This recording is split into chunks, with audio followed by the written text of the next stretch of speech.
नमस्कार, मी प्रशांत सोनार. हितगुज या कार्यक्रमामध्ये आपलं स्वागत. हितगुज कार्यक्रमाच्या माध्यमातून आपण चर्चा करतो विविध आजारांची, लक्षणांची, प्रतिबंधात्मक उपाय कोणते केले जावेत याविषयी. त्याचबरोबर या आजारांवर नक्की उपचार कोणते आणि कशा पद्धतीने करावेत यावर देखील तज्ञांकडून आपण सविस्तर पद्धतीने जाणून घेतो. आणि आज आपण चर्चा करणार आहोत ती एकंदरीतच कॅन्सरच्या जनजागृती या विषयावरती. आणि यासाठी आपल्या सोबत आहेत कॅन्सर तज्ञ डॉक्टर श्रीपाद कौसडीकर.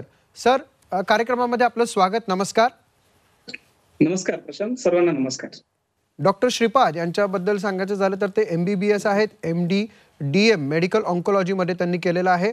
कॅन्सर तज्ञ आणि विभाग प्रमुख, इंटरनॅशनल ऑन्कोलॉजी कॅन्सर इन्स्टिट्यूट व सेठ नंदलाल धूत हॉस्पिटल, छत्रपती संभाजीनगरमध्ये ते कार्यरत आहेत. MD मेडिसिन झाल्यानंतर गुजरात कॅन्सर रिसर्च इन्स्टिट्यूट येथून त्यांनी कॅन्सरमधील सुपर स्पेशालिटी प्रशिक्षण पूर्ण केलं आहे. आणि कॅन्सर तज्ञ म्हणून साधारणतः गेले 8 वर्ष त्यांना अनुभव आहे. 25,000हून अधिक chemotherapy, targeted therapy, immunotherapy sessions, कर्करोग उपचार आणि संशोधन संबंधित विविध राष्ट्रीय आंतरराष्ट्रीय संस्थांचे ते सदस्य देखील आहेत. कुशल आणि रुग्णकेंद्रित डॉक्टर म्हणून त्यांची विशेष ओळख आहे. विविध नॅशनल आणि इंटरनॅशनल जर्नल्समध्ये त्यांनी लिखाण केलं आहे. त्याचबरोबर अनेक कॉन्फरन्समध्ये देखील त्यांनी आपला सहभाग नोंदवला आहे. विशेष करून केमोथेरपी असेल किंवा टार्गेटेड थेरपी असेल किंवा इम्युनोथेरपी असेल या विषयातले ते तज्ञ म्हणून ओळखले जातात. आणि आज आपण त्यांच्याकडनं जाणून घेणार आहोत एकंदरीतच कॅन्सरच्या जनजागृतीविषयी. डॉक्टर, कार्यक्रमामध्ये आपलं पुन्हा एकदा स्वागत. या जनजागृतीबद्दल काय सांगाल? मला असं वाटतं की कॅन्सर या रोगाचं प्रमाण वाढतंय हे आपल्याला माहिती आहे. शिवाय कॅन्सरचा प्रेझेंटेशनचं वय कमी होत आहे भारतासारख्या देशांमध्ये हे देखील माहिती आहे. भारतासारख्या देशामध्ये कॅन्सर बद्दल गैरसमज आणि भीती देखील आहे. परंतु याची दुसरी बाजू लक्षात घेणं असं मला गरजेचं वाटतं, कारण की याचे उपचार आता यामध्ये अतिशय आमूलाग्र असा बदल झालेला आहे. प्रिसिजन म्हणजेच उपचारामध्ये अचूकता वाढलेली आहे. शिवाय प्रिव्हेन्शनसाठी म्हणजेच आजार होऊ नये यासाठी पण काही आपल्याला सुविधा किंवा टेस्ट ह्या उपलब्ध आहेत. शिवाय स्क्रीनिंग आणि अर्ली डिटेक्शन यामध्ये देखील फार मोठा बदल झालेला आहे आणि या सर्व गोष्टींची उपलब्धता देखील वाढलेली आहे. तर मला असं वाटतं की उपचारातील आमूलाग्र बदलांमुळे सर्व जनतेला हे माहिती असणं गरजेचं आहे की कॅन्सर झाला म्हणजे फक्त भिवून चालणार नाही. प्रिव्हेन्शन उपलब्ध आहे, अर्ली डिटेक्शन देखील उपलब्ध आहे. डॉक्टर श्रीपाद, दुसरं म्हणजे महत्त्वाचं म्हणजे आता अनेक ऑडियन्स आपले प्रेक्षक कार्यक्रम पाहतायत, बऱ्याच जणांना त्याबद्दल डिटेल्स माहीत नसतं. तर कॅन्सर म्हणजे मुळात नेमकं काय आहे आणि भारतात कोणत्या कॅन्सरचं प्रमाण हे सर्वाधिक आहे याबद्दल काय सांगाल? खरंय. तर कॅन्सर म्हणजे पेशींमधला अनियंत्रित वाढ. नॉर्मली माणसाच्या शरीरामध्ये पेशीचं विभाजन हे अविरत चालू असतं. ह्या पेशी विभाजनादरम्यान काही पेशी याच्यात अबनॉर्मॅलिटी निर्माण होतात, जनुकीय बदल निर्माण होतात. अशा वेळेला नॉर्मली ह्या पेशी बाजूला काढल्या जातात. परंतु कॅन्सरमध्ये होतं असं की ज्या पेशी बाजूला काढल्या जायला हव्यात त्याऐवजी त्याचं कॉन्टिन्युएशन होतं, अपॉप्टोसिस होत नाही आणि मग याच्यातून गाठ निर्माण होते. नंतर ही गाठ पसरू देखील शकते, वाढू शकते. तर पेशींची अनियंत्रित वाढ म्हणजे कॅन्सर. भारतामध्ये स्त्रियांमध्ये सर्वाधिक आढळणाऱ्या कॅन्सरपैकी पहिल्या नंबरला येतो ब्रेस्ट कॅन्सर म्हणजे स्तनाचा कॅन्सर. दुसऱ्या नंबरला येतो गर्भाशयाच्या मुखाचा कॅन्सर म्हणजे युटेराईन सर्व्हायकल कॅन्सर. पुरुषांमध्ये विचाराल तर ओरल कॅन्सर किंवा तोंडाचे किंवा घशाचे कर्करोग हे पुरुषांमध्ये भारतामध्ये सर्वाधिक प्रमाणात आढळतात. तर 2 नंबरला पुरुषांमध्ये फुफ्फुसाचा कॅन्सर हा भारतामध्ये सर्वाधिक प्रमाणात आढळतो. डॉक्टर श्रीपाद, साधारणतः ब्रेस्ट कॅन्सरबद्दल पण चर्चा होते. ब्रेस्ट कॅन्सरची काय लक्षणं आहेत किंवा त्याचबरोबर ओरल कॅन्सर देखील मोठ्या प्रमाणात दिसतो, तर काय लक्षणं आहेत या संदर्भात?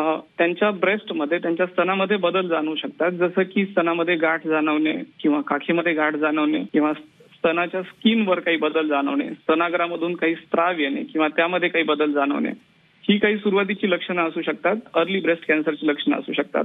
यापैकी कुठलीही लक्षणं दिसल्यास स्त्रियांनी नजीकच्या तज्ञ डॉक्टरांकडे जाऊन तपासणी करून घेणं गरजेचं आहे असं मला वाटतं. पुरुषांमध्ये कॉमन आढळणारा कर्करोग म्हणजे ओरल कॅन्सर किंवा तोंडाचा कर्करोग.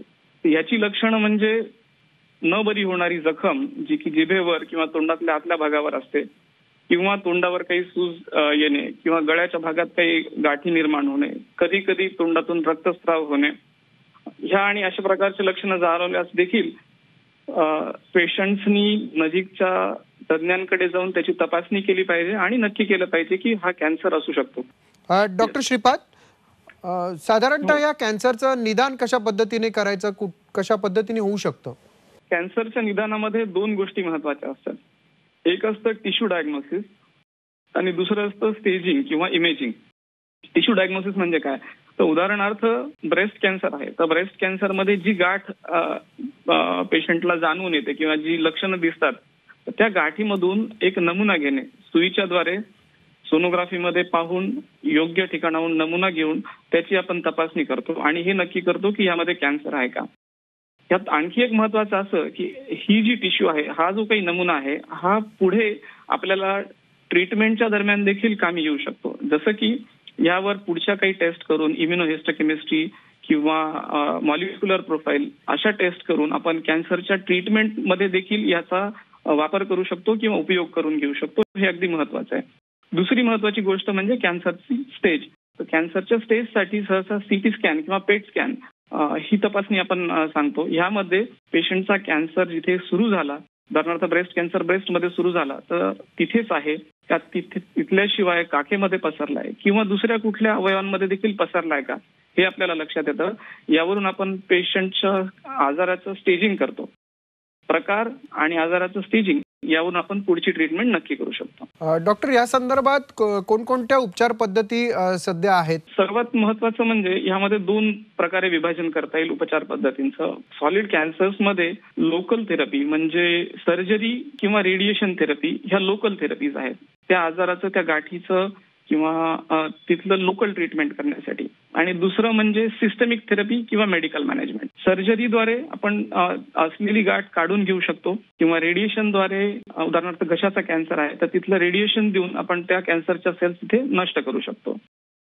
परंतु सिस्टमिक थेरपी किंवा मेडिकल मॅनेजमेंट मी यासाठी म्हणतो कारण की आता फक्त किमोथेरपी हा एकच पर्याय सिस्टमिक थेरपीचा उपलब्ध नसून त्याशिवाय महत्वाच्या अशा targeted therapy, immunotherapy, hormonal therapy आणि कॉम्बिनेशन थेरपी या सर्व गोष्टींमुळे ट्रीटमेंटमध्ये, उपचारामध्ये आणि रिझल्ट्समध्ये अतिशय जास्त फरक झालाय. शिवाय किमोथेरपीमुळे होणाऱ्या दुष्परिणामांमध्ये बऱ्याच प्रमाणात फरक झालाय. ह्या 3 प्रकारच्या थेरपी मेनली उपलब्ध असतात. डॉक्टर, केमोथेरपी म्हणजे नक्की काय आहे आणि ते कधी करावी लागतं? कारण बऱ्याच वेळा हा शब्द प्रचलित आहे आणि त्यामुळे विशेषतः याबद्दल आपण प्रेक्षकांना सांगू शकू असं काय सांगाल? किमोथेरपी म्हणजे कॅन्सरची औषधं. आपण जसं सुरुवातीला पाहिलं की पेशींची अनियंत्रित वाढ म्हणजे कॅन्सर. तर किमोथेरपीची जी औषधं आहेत म्हणजे कन्व्हेन्शनल किमोथेरपीची जी औषधं आहेत ते अनियंत्रित वाढ होत असणाऱ्या अवयवांमध्ये, टिश्यूमध्ये किंवा ट्युमरमध्ये काम करतात आणि तिथल्या पेशींना मारतात. ह्यामध्ये होतं असं की उदाहरणार्थ एखादं औषध किमोथेरपीचं आपण दिलं तर ती गाठ, ट्युमर कमी होऊ शकतो किंवा विरघळू शकतो किंवा नष्ट होऊ शकतो. पण त्यासोबतच शरीरातील इतर काही ज्या नॉर्मली फास्ट वाढणाऱ्या सेल्स आहेत त्यावरही त्यांचा परिणाम होऊ शकतो. किमोथेरपीचा वापर हा वेगवेगळ्या ठिकाणी होतोय. पूर्वी पेक्षा आज त्याची व्याप्ती वाढली असं आपल्याला म्हणता येईल. कारण की किमोथेरपी ही ऑपरेशनच्या आधी डिसीज बर्डन कमी करण्यासाठी, जसं की एखादी गाठ मोठी आहे आणि ती गाठ आजूबाजूच्या स्ट्रक्चर्सला चिटकलेली असल्यामुळे किंवा त्यावर त्याचा परिणाम झालेल्यामुळं सुरुवातीला ऑपरेशन शक्य नसेल तर किमोथेरपी करून सुरुवातीला आपण ती गाठ छोटी करतो, कमी करतो, त्याचा प्रयत्न करतो आणि त्यानंतर ऑपरेशन होणं शक्य होतं. याला आम्ही न्यू ॲडज्युव्हंट किमोथेरपी म्हणतो. शिवाय दुसरं असतं की ऑपरेशन नंतर करायची किमोथेरपी. ऑपरेशन नंतरची किमोथेरपी कशासाठी करायची, तर गाठ काढल्यानंतर ज्या काही मायक्रोस्कोपिक सेल्स शिल्लक असू शकतील त्यांची ट्रीटमेंट करताना आणि आजाराचं परत येण्याचं प्रमाण कमी करण्यासाठी आपण किमोथेरपी करतो. त्याला म्हणायचं ॲडज्युव्हंट किमोथेरपी.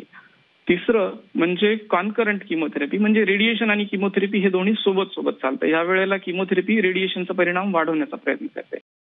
चौथा आणि महत्वाचं म्हणजे पॅलेटिव्ह किमोथेरपी. जेव्हा आजार हा ॲडव्हान्स्ड स्टेजमध्ये असतो अशा वेळेला आजाराच्या कंट्रोलसाठी, पेशंटचं क्वालिटी ऑफ लाईफ, त्यांचं जीवनमान सुधारण्यासाठी, त्यांचं सिम्पटम कंट्रोल करण्यासाठी, त्यांचे त्रास कमी करण्यासाठी जी आपण किमोथेरपी वापरतो त्याला आपण मेटास्टॅटिक स्टेजमध्ये पॅलेटिव्ह किमोथेरपी म्हणतो. अशा वेगळ्या ठिकाणी किमोथेरपीचं काम आहे. डॉक्टर, साधारणतः थेरपी म्हटलं की त्याचे साईड इफेक्ट्स देखील येतात. मग केमोथेरपीचे साईड इफेक्ट्स कोणते आहेत? हो, जसं आपण आताच चर्चा केली की फास्ट ग्रोईंग सेल्सवर किमोथेरपी काम करते.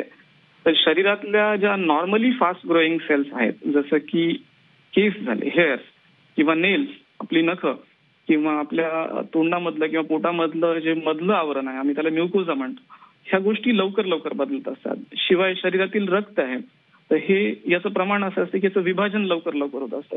तर अशा ठिकाणी देखील ही औषधं काम करून त्याचे दुष्परिणाम दाखवू शकतात. त्यामुळे केस जाणं किंवा नख काळी होणं किंवा तोंडातलं येणं किंवा कधी एखाद्या वेळेला ताप येणं, रक्त कमी होणं, अशी काही लक्षणं याच्यामध्ये दिसू शकतात. परंतु मी सांगू इच्छितो की आता अत्याधुनिक उपचार पद्धतींमुळे आणि सुधारणा झालेल्या सपोर्टिव्ह केअरमुळे आपल्याला ह्यातील दुष्परिणाम हे खूप प्रमाणात कमी करता येणं शक्य झालंय. शिवाय आता नवीन ज्या उपचार पद्धती आहेत, जसं की टार्गेटेड थेरपी आणि इम्युनोथेरपी आपण चर्चा केली, तर ह्या अतिशय अचूक असल्यामुळं ह्या परिणामकारक जास्त आहेत आणि दुष्परिणाम अगदी कमी आहेत. डॉक्टर, साधारणतः तुम्ही बोलताना मगाशी काही वेगळ्या उपचार पद्धतींचा देखील उल्लेख केलेला आहे, तर त्याबद्दल थोडं अधिक काय सांगाल? नक्की. अत्याधुनिक उपचार पद्धती जसं की टार्गेटेड थेरपी आणि इम्युनोथेरपी याबद्दल आपण बोलूया. टार्गेटेड थेरपी म्हणजे अचूक थेरपी. जसं आपल्याला आता हे माहिती झालंय की आजारांमध्ये त्याचं नेमकं कारण काय. उदाहरणार्थ, एक म्युटेशन लंग कॅन्सरमध्ये, बऱ्याचशा कॅन्सरमध्ये 45 ते 50% कॅन्सरमध्ये आपल्याला म्युटेशन म्हणजे पेशींमधलं उत्परिवर्तन हे आपल्याला समजतं, जे की हा आजार होण्यासाठी कारणीभूत असतं. आणि आता आपल्याकडे ह्या उत्परिवर्तनाला, ह्या म्युटेशनला ब्रेक करण्यासाठी किंवा ट्रीट करण्यासाठी स्पेसिफिक औषधं उपलब्ध आहेत. बरेच वेळा ह्या गोळ्या देखील असतात, म्हणजे ओरल ट्रीटमेंट असते. होतं असं की नेमक्या म्युटेशनवर काम केल्यामुळं दुष्परिणाम अतिशय कमी होतात आणि परिणामकारकता खूप प्रमाणात वाढते. सो टार्गेटेड थेरपीमुळं आपण पूर्वीच्या किमोथेरपीपेक्षा अधिक चांगल्या पद्धतीनं उपचार करू शकतो आणि शिवाय दुष्परिणाम विरहित उपचार करू शकतो.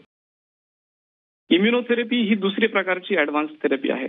इम्युनोथेरपीमध्ये आपण शरीराची प्रतिकार शक्ती वाढवतो असं म्हणता येईल, किंवा शरीरातील ज्या इम्युन सेल्स असतात किंवा टी सेल्स असतात, ज्या प्रतिकार करण्यासाठी कारणीभूत असतात, त्यांना आपण ट्युमर विरोधी काम करण्यासाठी ट्रेन करतो आणि त्या सेल्स ट्युमर्सवर अटॅक करतात आणि त्यामुळं जे साईड इफेक्ट आहेत ते कमी होतात आणि नवीन प्रकारची उपचार पद्धती आपण ऍड केल्यामुळे परिणामकारकता वाढते. तिसरं आणि एक महत्वाचं म्हणजे हॉर्मोनल ट्रीटमेंट्स काही आजारांमध्ये युजफुल असतात, जसं की ब्रेस्ट कॅन्सर आणि प्रोस्टेट कॅन्सर. यातील बरेचसे कॅन्सर हे हॉर्मोन सेन्सिटिव्ह असतात. हॉर्मोन सेन्सिटिव्ह असल्यामुळे त्यांची ट्रीटमेंट हॉर्मोनल एजंट्स सोबत होते आणि त्यामुळे किमोथेरपीची ही गरज काही वेळेला भासत नाही आणि ज्यामुळं परिणामकारकता वाढते आणि साईड इफेक्ट कमी होतात. डॉक्टर, एखाद्या आजारावरती किंवा रोगावरती निदान करणं खूप महत्त्वाचं असतं, योग्य वेळी ते निदान करणं जास्त महत्त्वाचं असतं. तर अशा कॅन्सरच्या संदर्भात तुम्ही याचं महत्त्व काय सांगाल आणि त्यासाठी काय करावं? मला वाटतं योग्य वेळी निदान ही अतिशय महत्वाची बाब आहे. त्यातलं एक काम आपण आता सध्या करतोय. मला वाटतं जागरूकता ही अतिशय महत्वाची बाब आहे. योग्य वेळी निदान होण्यासाठी त्या रोगाची लक्षणं, त्या रोगाबाबत माहिती जनमानसात असणं हे सर्वात अधिक गरजेचं आहे. त्यातलं एक काम आपण करतोय. दुसरं आणि महत्वाचं म्हणजे स्क्रीनिंग टेक्निक्स काही उपलब्ध आहेत. म्हणजे असं की जे आजार कॉमन आहेत, जसं की ब्रेस्ट कॅन्सर स्त्रियांमध्ये फार कॉमन आहे, तर अशा आजारांसाठी मॅमोग्राफी नावाची एक तपासणी असते. 40 वर्षांपेक्षा अधिकच्या स्त्रियांनी, ज्यांना आजार नाहीये, ज्या नॉर्मल आहेत, त्यांनी 40 वर्षांनंतर अॅन्युअली एक मॅमोग्राम म्हणजे दरवर्षी एक मॅमोग्रामची तपासणी केल्यानंतर असं आढळून आलं की आजाराचं निदान हे लवकर किंवा पहिल्या किंवा प्री कॅन्सर स्टेजला होऊ शकतं आणि त्यामुळं त्याचे आउटकम्स बऱ्याच प्रमाणात सुधारतात. तसंच युटेराईन सर्व्हायकल कॅन्सर हा जो की दुसरा महत्वाचा कॅन्सर आहे स्त्रियांमध्ये, याच्यासाठी देखील आपल्याकडे स्क्रीनिंग टेक्निक्स किंवा स्क्रीनिंग टेस्ट उपलब्ध आहेत, जसे की Pap smear and HPV DNA. तर ह्या टेस्ट दर 3 वर्षाला एकदा 30 वर्षांच्या पुढील स्त्रियांनी केल्यास आपण ह्या आजाराचं निदान हे सुरुवातीच्या टप्प्यांमध्ये, सुरुवातीच्या स्टेजमध्ये करू शकतो. आजाराचं निदान लवकर झाल्यामुळे काय होतं मी तुम्हाला सांगू इच्छितो. ज्या देशांमध्ये स्क्रीनिंग टेक्निक्स किंवा स्क्रीनिंग जे रोबस्ट आहे किंवा जिथे त्या अशा ठिकाणी ब्रेस्ट कॅन्सरचं जे पूर्णपणे बरं होण्याचं, क्युअर होण्याचा रेट आहे हा 90% अधिक आहे. आणि ज्या ठिकाणी स्क्रीनिंग टेक्निक्स रॉबस्ट नाही आहेत किंवा त्या इन प्लेस नाही आहेत, तिथे कमी प्रमाणात आहेत, अशा ठिकाणी ब्रेस्ट कॅन्सरचं क्युअर होण्याचं प्रमाण हे अगदी 60% आहे. हा फार मोठा फरक आहे मला असं वाटतं. त्यामुळं स्क्रीनिंग डॉक्टरांच्या सल्ल्याने व्यवस्थितपणे करून घेणं योग्य वयाला अतिशय गरजेचं आहे. आणखी एका कॅन्सरसाठी स्क्रीनिंग शक्य आहे, जे की कोलॉन कॅन्सर.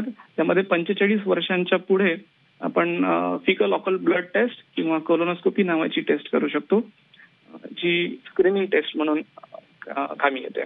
डॉक्टर, जसं मी सुरुवातीला म्हटलं की एखादा आजार होऊ नये म्हणून कोणते प्रतिबंधात्मक उपाय करावेत, तसं कॅन्सरच्या संदर्भात असं काही आहे का की कोणत्या पद्धतीची दक्षता विशेष पद्धतीने घ्यावी लागते? अगदी खरंय. निरोगी जीवनशैली मला वाटतं सर्वात महत्वाचा भाग आहे यामध्ये. आपल्याला माहिती आहे की तंबाखू आणि तंबाखूजन्य पदार्थांचं सेवन, अल्कोहोल यामुळे आजार होतो. जवळजवळ 25 ते 30% कॅन्सर हे यामुळे होतात.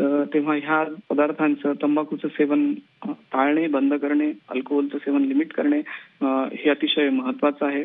त्याशिवाय हेल्दी इटिंग हॅबिट्स म्हणजे आरोग्यमय खाणं हे अतिशय महत्वाचं आहे. फिजिकल ऍक्टिव्हिटी आणि वेट कंट्रोल म्हणजे लठ्ठपणा नियंत्रित ठेवणं आणि फिजिकली ऍक्टिव्ह आयुष्य जगणं हे अतिशय महत्वाचं आहे असं मला वाटतं. ह्याशिवाय काही स्क्रीनिंग टेक्निक्स जसं आपण आता म्हणलं तसंच काही वॅक्सिन्स देखील आहेत. सो त्यातलं एक सर्वात महत्वाचं आहे, मला जरूर नमूद करावं वाटतं, कारण जानेवारी हा सर्व्हायकल कॅन्सर अवेअरनेस म्हणतो आपण, जागरूकता वाढवण्यासाठीचा महिना म्हणतो. आणि सर्व्हायकल कॅन्सर म्हणजे गर्भाशयाच्या मुखाचा कॅन्सर हा जवळजवळ नेहमीच HPV नावाच्या व्हायरसच्या इन्फेक्शनमुळे हे त्याला कारणीभूत असतं. आणि ह्या HPV साठी आता लस उपलब्ध आहे, म्हणजे वॅक्सिन उपलब्ध आहे. वयाच्या 9 ते 14व्या वर्षीपर्यंत मुलींनी ही लस घेतल्यास 90%पेक्षा जास्त केसेसमध्ये हे HPV इन्फेक्शन आपण प्रिव्हेंट करू शकतो, टाळू शकतो, ज्या योगानं पुढच्या येणाऱ्या आयुष्यामध्ये त्यांना सर्व्हायकल कॅन्सर होणार नाही. तर मला वाटतं जानेवारी महिन्याच्या निमित्ताने ह्या आत्ताच्या आपल्या जागरूकतेच्या सत्राच्या निमित्तानं हे विशेष लक्षात घेणं गरजेचं आहे.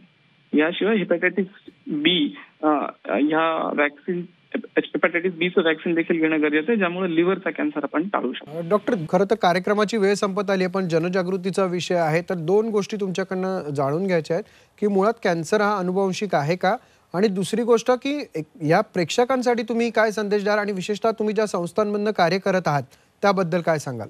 पहिलं अनुवंशिकतेच्याबद्दल सांगाल. हो, तर कॅन्सर हा अनुवंशिक असू शकतो, परंतु आपण जर 100 कॅन्सर पेशंट घेतले त्यापैकी 5 पेशंट, 3 ते 5 पेशंट यांच्यामध्ये अनुवंशिकता असू शकते. आजच्या घडीला आपल्याला ह्याच्यासाठी ठराविक आजारांमध्ये करण्याच्या टेस्ट पण उपलब्ध आहेत. उदाहरणार्थ ब्रेस्ट कॅन्सर किंवा ओव्हरियन कॅन्सर असा काही कॅन्सर असला तर आम्ही जर्मलाईन टेस्ट म्हणजे जर्मलाईन ब्राका नावाची एक टेस्ट असते, अशी टेस्ट करून आपण हे जाणून घेऊ शकतो की ह्या रुग्णाला झालेला कॅन्सर हा अनुवंशिक आहे का, आणि तसं असेल तर मग त्याचे पुढचे इम्प्लिकेशन्स असतात त्यांच्या फॅमिली मेंबर्ससाठी. परंतु हे प्रमाण 100मध्ये 3 ते 5 एवढंच आहे, तेव्हा हे लक्षात घेणं अगदी गरजेचं असं मला वाटतं. डॉक्टर, तुम्ही ज्या संस्थांमध्ये कार्यरत आहात त्याबद्दल काय सांगाल? हो, मी इंटरनॅशनल ऑन्कॉलॉजी कॅन्सर इन्स्टिट्यूट आणि सेठ नंदलाल धूत हॉस्पिटल येथे मेडिकल ऑन्कॉलॉजीचा विभाग प्रमुख म्हणून कार्यरत आहे. आमच्याकडे मला असं वाटतं की विशेष बाब ही आहे की कॅन्सरमध्ये टीम एफर्ट्स हे फार गरजेचे असतात.